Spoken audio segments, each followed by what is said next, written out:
ഈശോ മിശിഹായ്ക്ക് സ്തുതിയായിരിക്കട്ടെ. പിതാവിൻ്റെയും പുത്രൻ്റെയും പരിശുദ്ധാത്മാവിൻ്റെയും നാമത്തിൽ ആമേൻ. സ്നേഹമുള്ളവരെ, ഇന്ന് നമുക്ക് ഉത്തമ ഗീതം എന്ന പുസ്തകത്തിലെ 3-ാം അധ്യായം പ്രാർത്ഥനാപൂർവം ശ്രവിക്കാം. ഉത്തമഗീതങ്ങളുടെ പുസ്തകത്തിൽ നിന്നും അധ്യായം 3. എൻ്റെ പ്രാണപ്രിയനെ രാത്രിയിൽ ഞാൻ കിടക്കയിൽ അന്വേഷിച്ചു. ഞാനവനെ അന്വേഷിച്ചു, കണ്ടില്ല. ഞാനവനെ വിളിച്ചു, ഉത്തരം കിട്ടിയില്ല. ഞാൻ എഴുന്നേറ്റ് നഗരത്തിൽ തേടി നടക്കും. തെരുവീഥികളിലും തുറസായ സ്ഥലങ്ങളിലും എൻ്റെ പ്രാണപ്രിയനെ ഞാൻ തിരക്കും. ഞാനവനെ അന്വേഷിച്ചു, കണ്ടില്ല. നഗരത്തിൽ ചുറ്റി നടക്കുന്ന കാവൽക്കാർ എന്നെ കണ്ടുമുട്ടി. എൻ്റെ പ്രാണപ്രിയനെ നിങ്ങൾ കണ്ടുവോ? ഞാൻ തിരക്കി. ഞാൻ അവരെ കടന്നുപോയതേ ഉള്ളൂ.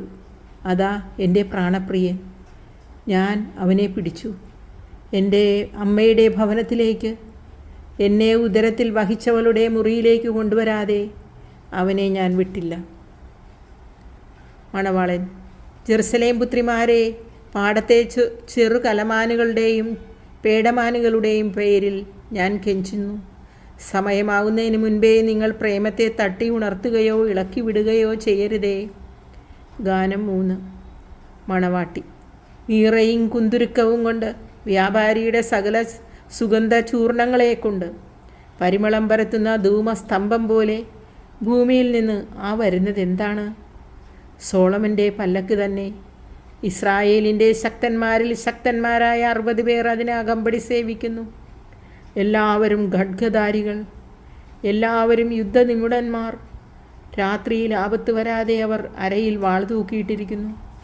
സോളമൻ രാജാവ് ലെബനോനിലെ മരം കൊണ്ട് തനിക്കൊരു പല്ലക്ക് നിർമ്മിച്ചു. അവൻ അതിൻ്റെ തണ്ട് വെള്ളി കൊണ്ട്, ചാരുന്നിടം സ്വർണം കൊണ്ടും, ഇരിപ്പിടം ജെറുസലേം പുത്രിമാർ മനോഹരമായി നെയ്തെടുത്ത രക്താംബരം കൊണ്ടും പൊതിഞ്ഞു. സിയോൻ പുത്രിമാരെ, തൻ്റെ വിവാഹദിനത്തിൽ ഹൃദയത്തിൽ ആനന്ദമലതല്ലിയ ദിനത്തിൽ മാതാവണിയിച്ച കിരീടത്തോടുകൂടിയ സോളമൻ രാജാവിനെ വന്നു കാണുക. കർത്താവിൻ്റെ വചനം. ദൈവത്തിന് നന്ദി.